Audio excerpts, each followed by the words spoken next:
Nous recevons le binôme Madi Velou Zamimou Ahamadi, représenté ce matin par Madi Velou. Bonjour. Bonjour. Merci d'être avec nous ce matin. Alors, qu'est-ce qui a motivé cette candidature? Qu'est-ce qui motive ce binôme pour se présenter à ces élections départementales? Nous sommes motivés par plusieurs raisons. Déjà en 2015, j'étais candidat et j'étais jusqu'au second tour. Et puis aujourd'hui, la situation sociale, la situation de notre canton ne nous laisse pas indifférents. 12% des habitants n'ont pas un emploi. Enfin, 12% des habitants eux seulement ont un emploi. Plutôt, c'est le canton le plus pauvre aujourd'hui de Mayotte. Le canton de Dembéni, malgré les atouts touristiques, on est sur un canton qui abrite le mont Benara. On est sur un canton qui est sur deux intercos. On est sur un canton qui, dans le passé, a fait parler de lui sur l'histoire de Mayotte, tout simplement. Qu'on parle de l'agriculture, qu'on parle on va dire de tout ce qui est usine sucrière de Mayotte. Je parle encore une fois de l'histoire. Et aujourd'hui, quand on parle aussi d'un fabuleux projet qui existait, qu'on souhaiterait bien relancer, sur l'aquaculture notamment. Alors, justement, vous faites ce tableau du canton et surtout vous rappelez qu'il y a beaucoup de pauvreté.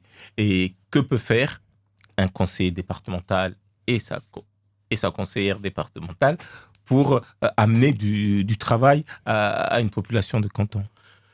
Il y a déjà les grands projets qu'il faut relancer à Mayotte. Nous avons un projet axé sur 4 points, 7 points plutôt. Sur les 7 points, on met en avant, encore une fois, des chantiers, des grands chantiers pour Mayotte, tout ce qui est autour des voies, la voie maritime, la voie terrestre, l'élargissement des voies terrestres, exactement. On parle aussi sur notre canton, la voie aérienne téléphérique.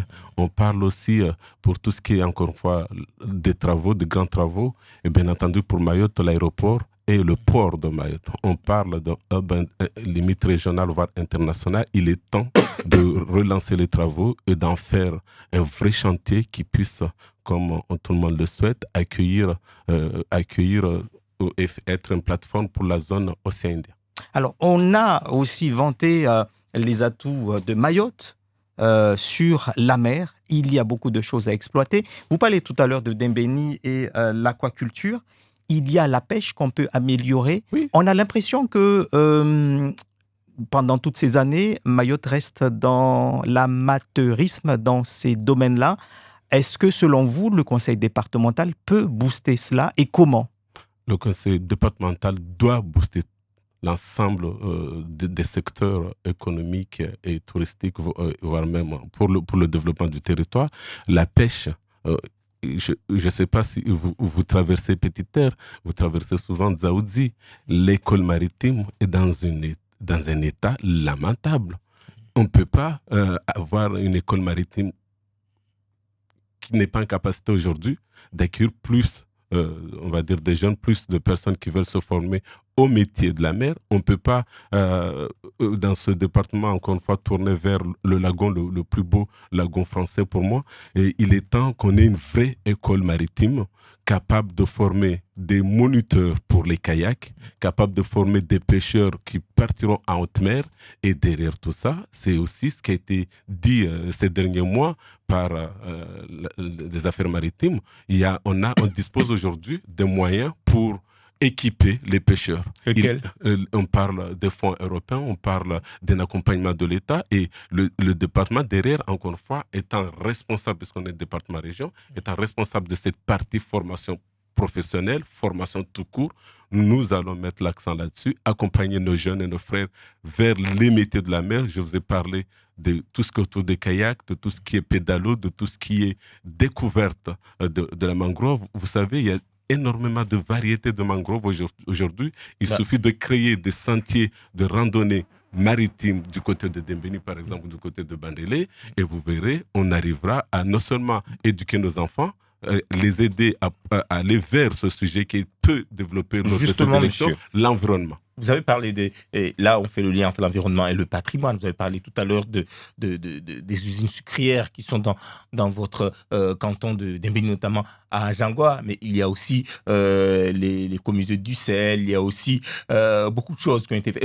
On peut même remonter plus loin. Il suffit d'aller taper Dembéni sur Internet. On voit que même au 8e siècle, il y avait déjà des activités.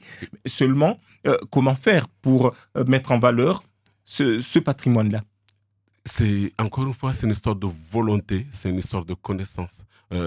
Si les Chamsidine, vous me connaissez un petit peu, j'ai fait un parcours dans ce milieu-là, je sais de quoi je parle.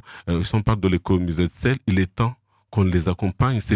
L'accompagnement, c'est pas d'aller sur le site et de faire une photo et de dire voilà, je suis un conseiller, j'étais sur le site. Non, l'accompagnement pour nous passe par la professionnalisation de cette association et surtout le conseil départemental est en capacité de construire un établissement qui à la fois servira de stockage, servira aussi d'accueil pour les touristes qui viennent visiter et aussi on doit les aider à moderniser l'activité. Et cette aussi activité à Ajangois, qu'est-ce qu'on en fait? À Ajangois, il fut quelques années, j'étais un peu plus jeune, il y avait les chantiers médiévaux, donc c'est une association réunionnaise qui est venue, qui a voulu restaurer le site. Le département n'a pas accompagné. Donc il est temps qu'on s'attarde aussi sur nos patrimoines. Il est temps qu'on s'attarde sur ce qui a fait de Mayotte il y a quelques années, quelques centaines d'années. Et pour ça, il suffit juste de mettre en place des chantiers d'école, par exemple. Il suffit de trouver les professionnels qui savent restaurer ces sites et on les accompagne. Alors, comment relancer l'aquaculture? Parce que vous avez parlé de ça et c'est vrai que depuis les entretiens qu'on a pu avoir avec les différents candidats et binômes, cette question-là n'a pas été beaucoup abordée. Comment relancer l'aquaculture? Il n'y a pas que cette question qui n'a pas été abordée, il y a la culture même aussi. La culture a été quand même abordée, mais l'aquaculture déjà. Oui, l'aquaculture, je ne sais pas si vous savez pourquoi on a perdu ce fleuron maoré. On était quand même devenu le meilleur producteur français. Tout simplement parce qu'il faut qu'on arrive à créer aussi ce laboratoire à Mayotte. Il faut qu'on arrive à suffire en alvin, voilà, en alvin. Alors, tout simplement parce que je vous explique juste, à La Réunion, on était obligé de partir à La Réunion pour récupérer. Et à un moment donné aussi, la faute à deux partenaires qui n'ont pas suivi les professionnels. Et ils ont complètement abandonné pour moins de 400 000 euros. Et le département, alors que le département, avec 400 000 euros, honnêtement, les Chamsidine, on parle de 50 millions d'euros de bénéfices. On peut mettre 500 000 euros pour relancer cette activité. Parce que vous savez, c'est juste moins de 5... C'était un problème de volonté du département politique et peut-être même plus loin. C'est-à-dire plus loin? Parce qu'il y a aussi les partenaires État ils sont ici pour le développement de ce beau département. Donc tout le monde est responsable. Comment allez-vous convaitre justement pour relancer cette activité, puisque vous dites qu'il y a des professionnels qui étaient là et qui sont prêts à repartir, toujours, oui. Mais ils sont en attente de... le département volonté chef politique de file, ce que je disais dans notre projet sur les 7 points, le département reste chef de file sur le développement économique, c'était mon introduction, sur tous les axes. Donc ici, il nous faut en interne relancer par déjà remettre cette subvention de 400 000 euros pour relancer l'activité. Il faut réunir, et parce que ces professionnels existent, les réunir pour qu'on puisse s'accorder sur un plan et qu'on puisse vraiment relancer rapidement dans moins de 2 ans cette activité.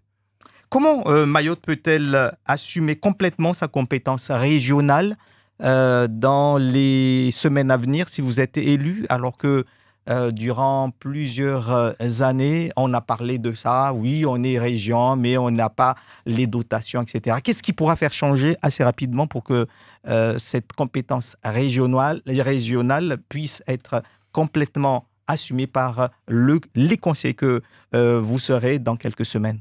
Inch'Allah. Donc, les conseillers que nous serons, moi, moi et moi-même, en fait, beaucoup de ces compétences existent déjà. Nous les avons ici. Mais pas les dotations. Nous les exerçons. Nous les exerçons. Nous avons une partie de dotation sur la formation professionnelle. On est avec le GIP Cariforef. Les moyens existent. Pour nous, en tout cas, notre binôme, il suffit de consommer l'existant. Les fonds européens... Vous considérez que nous ne consommons pas assez? Nous ne consommons pas assez. Nous n'investissons surtout pas suffisamment. Quand je disais comment ça se fait donc 26 conseils départementaux sortants n'ont pas pensé à ça? Allez-y. Non, c'est pas qu'ils n'ont pas pensé à ça, mais il suffit d'observer.